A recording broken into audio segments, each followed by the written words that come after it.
Welcome to the Indian Newsling podcast.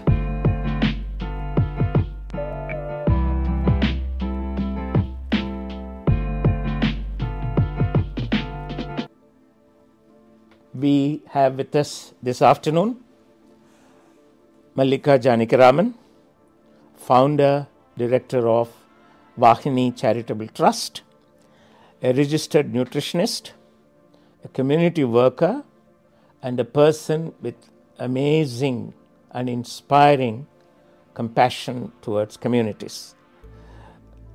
Mr. Janakiraman, welcome to this program. Please tell us about Wahine Trust, what it does, why it was established. Thank you, sir. What Wahine does is, the name Wahine is women in Maori. Interestingly, it also is the name women in Indian. It's Wahine, it's spelled with a V. And what we realized in New Zealand, especially during COVID, there was a need to fit to purpose some community work. Because women during COVID didn't get any extra help, especially during the first 1,000 days of life. Right. That is when they are pregnant to the second year of the child. And the critical years were when they were delivering a baby, there was so much of restrictions, no parent support. Most of them were first-time moms. And so to handle that sort of a crisis was very difficult. So we realized, what do they need most? And maybe a balanced, hot, homemade food in the first few days after they come out from the hospital. And it was a fit to purpose at that point of time. And Wahine was founded as to inspire the well-being of women. And a little background to it is when I was in the US and my grandson was born, I actually had the ability to go to this new moms group. And I found that even in a country as advanced and as elaborate as food service is very good there, you can get any cuisine from anywhere, but the lack of knowledge, the clutter of information was too much.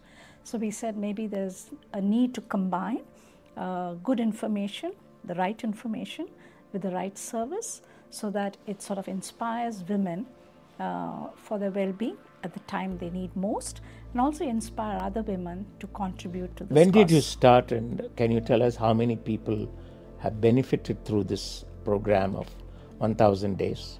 Wahine Charitable Trust was founded in October 2021. And we started as a small trustee with absolutely little or no funding. Right. And then we had volunteers and we set up an advisory group. And we have about 10 women now who are from very different skill sets, very established women by their own rights, very senior in their own profession, but finding the time to be part of it. So the only qualification that they came on board was their passion to serve and the purpose that they were. So who makes the food and how is it? How do you identify those who are in need? Do they contact you? Yes, we do a lot of social media advertising, right, and word of mouth, of course. And so one mother has benefited from us. She tells another mother when she's delivering, and we have got an online system, and we have a flyer which tells them what they can expect, how many days the food is given for. We started with 10 days of free food, balanced meal where 50% of their requirement of vegetables were given every day, and 50% of lentils, purely vegetarian, completely free of cost, but they have to pick up. And that is the only condition. Pick up from?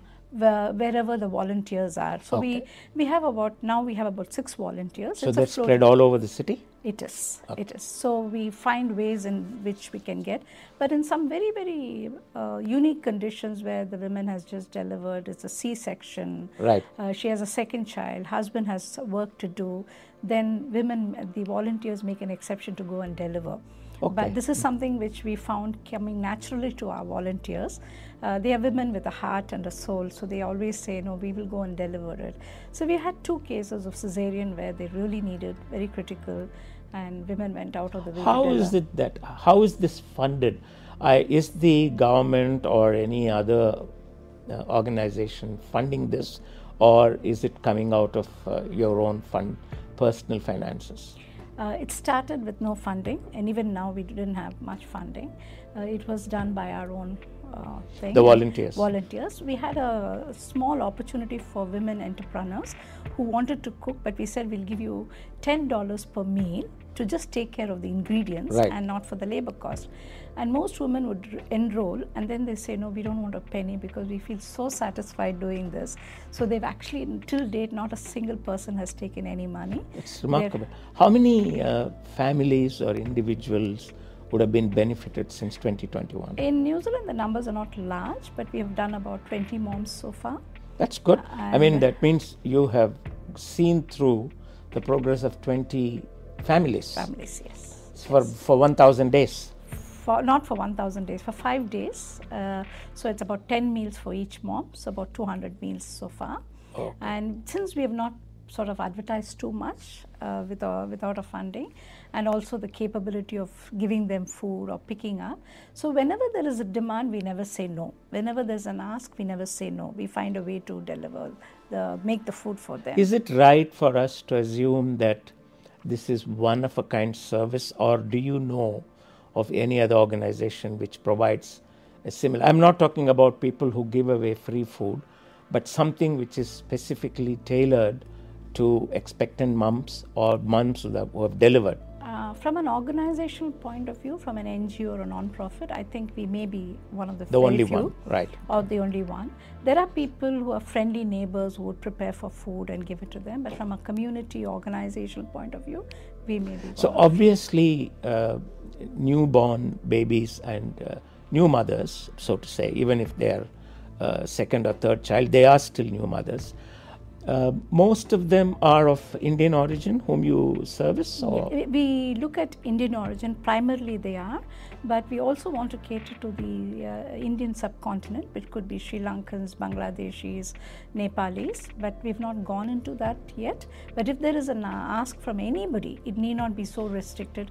When there's a need, and if they come to us, we definitely So cater these to them. beneficiaries are they of a certain income group, like lower income group or middle income group, or do they come from well-off families? A very good question, very good question. I think this, as I said, it's fit for purpose. So economy doesn't count at all. They can be very rich, they can be very poor. Right. They need it at that hour, and so we give it to them. And sometimes they come back to us after the 5 days, 10 days, okay, can we give you some provisions? And we say, no, not till this stage. When we establish ourselves, if there's a need, we'll come back there. So everybody has come back to say they'll help us or fund us or maybe make a small contribution. But till date, we have not taken anything from anybody. So that's very noble of Mrs. Janakiraman. The thing is, a lot of discussion, public discussion has been taking place about undernourishment in New Zealand, especially children. There are complaints that children go to school without taking breakfast, or they skip lunch for whatever reason. It could be economic reason, or it could be the family background. You have made a beginning of providing good, nutritious food to new mothers and their children. What can be done to expand this service, A, to more mothers who have delivered children, and B, to see whether this can have a rippling effect of enabling children to become more well-nourished? A very, very good question again, because nutrition is infinite. It just goes on. It's every day. It's not you do Right. once and then you forget. And in India, 1 out of 2 children are undernourished or low for weight or height. And that is something that will be reflected even in the immigrant population. Another deficiency is iron deficiency, which is a nutrient deficiency. Yeah, you And did a conference on seminar that. recently on that, and I think we are very passionate, and I definitely very passionate about iron because it affects productivity economically and human sustainability, and therefore it has more unknown than the knowns for iron, and it has to be very personalized for the immigrant population. So there are so many things you can do in nutrition, and funding will always be an issue. The resources will be issues. But if we can get together as community groups, I think it's a very, very relevant, a good cause and doable. giving food for even 10 mothers. Volunteers are so willing, and if we can motivate them. It is indeed. I mean, this is why we feel that if a small group like yours can bring in so much of difference to families, you are saying 20 families, which is 20 growing families. Yes. With the proper support and assistance, including perhaps financial support that you can get from other organizations or the government, you could do much more. That leads me to one other question. You are a registered nutritionist. Do you think in New Zealand, young people are eating nutritious food? Or if they are not eating nutritious food, what should they be eating? There are a lot of surveys, but we don't have much surveys specific to the Indian diaspora. Like for example, there is a survey done on the knowledge of iron nutrition, and we found that the knowledge is definitely not there. What they can have, what they cannot have, how can they improve their iron status. So one of the things that Indian diaspora is a huge population by itself. I think out of the 250,000 Indians that we have, we would be a great contributor to the economy as well as the human sustainability if the nutritional data is specified. It's also very specific to our instead so of is it having. Is it fair to assume that our children need better nourished food? Absolutely. And or no matter how many restaurants we have, takeaway, the knowledge of proper nutrition is still not properly dispensed towards our communities. I think generally it is not well dispensed, or there's no appetite to listen to it, because nutrition is something far out for every individual's day-to-day aspirations. So why don't you come and tell us from time to time what is good nutritious food, how to prepare it, because maybe you get all of them are available. It's also in the preparation of nutritious food.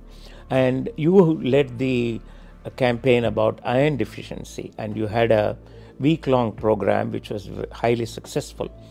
I don't know to what extent it helped people to gain information. Maybe you could do it on a continuous basis.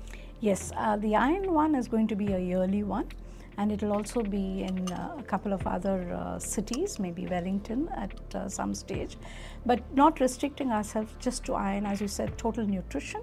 And you hit a very good point. Nutrition is a very difficult topic to motivate behavior change. Even at home, being a registered nutritionist, there are very few takers even at home. You have to aspire them, you have to inspire them, and one of the best ways to do is cooking. If you can show them recipes, show them solutions, right, then you're really giving them that aspiration to do it. So we're looking at doing a cooking show with chefs, because chefs have the culinary skills to do it well, and as nutritionists we can bring that value add.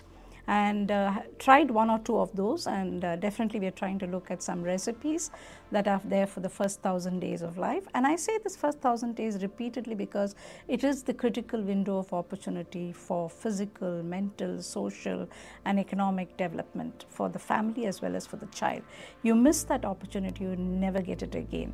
Another statistics is the growth rate. We always think people grow most during adolescent ages, but the extent of growth, or the velocity of growth during the first 1,000 days, that is 0 to 2 years, the second birthday of the child, is much more. They gain about 22 kilograms per day, whereas when they are in the adolescent age group, it's much lesser. So this first window of opportunity cannot be missed. It's like an exam. You cannot miss the first trimester to make up for the second trimester or the third semester. So it's very important, and it's very, it has to be repeatedly said, repeatedly shown, and repeatedly done, because it's not going to go away with one shot. It has to be multi-shots, multi-channeled and multi-messaging for one goal. I think you must try and inculcate better nutritional habits, because we time and again we hear from various sources that people are getting addicted to junk food, people are getting addicted to fast food, which will be harmful in the long run, especially for the people who are young at age. And Indian culinary art has enough to provide ample nutrition. Perhaps you could take this as one of your campaigns, if you like, and then provide our readers and listeners from time to time how to have nutritious food, which in turn will avoid a lot of other physical problems, ailments.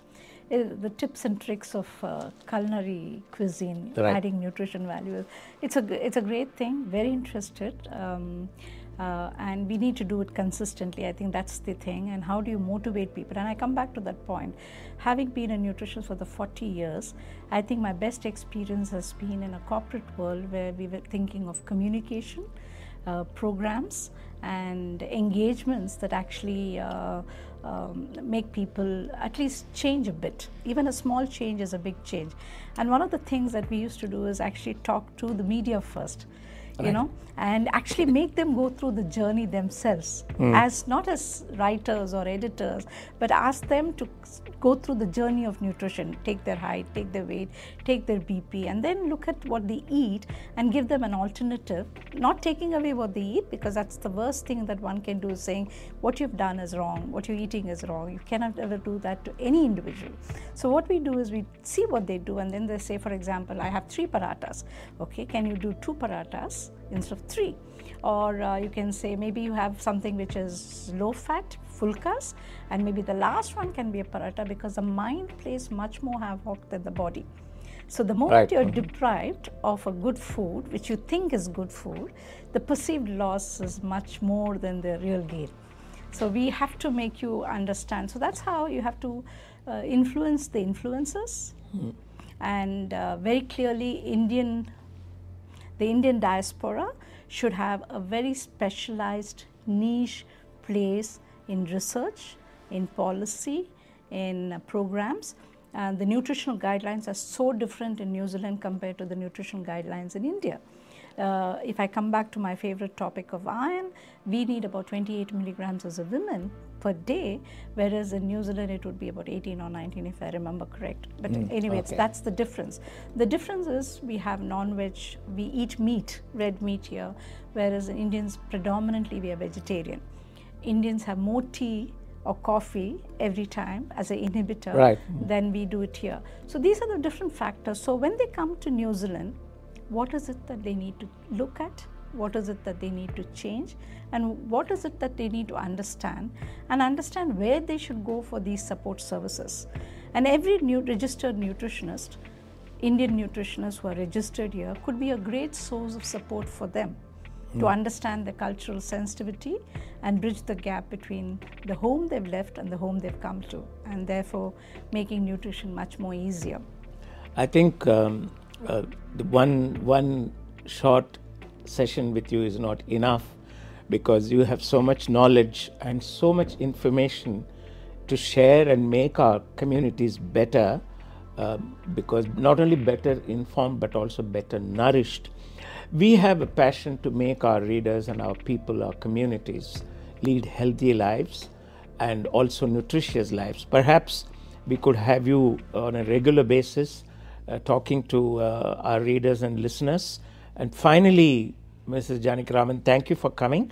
Please give us a final statement about what you would like to do for the community through this medium of Indian Newsling. Thank you. Thank you for this opportunity. As an individual, as an organization, I think we love to do what we can to leave a legacy behind. I think that's the most important, and maybe if we can inspire as many moms to be the gatekeeper for her health, for herself, for her whānau, the family, or for the community, I think we've done the job. It's a continuous, as I said, miles to go before we sleep, but the more the merrier. So we don't restrict ourselves by anything. We just need people on board, passion, and we've started well, and very sure. I'm sure you'll get more and more people joining you, because it's not only a worthy cause, but it's something that has to be spread widely as well. Thank you very much for being with us this afternoon, And we look forward to meeting you again. Thank you, sir. Thank you for listening to the Indian Newslink podcast.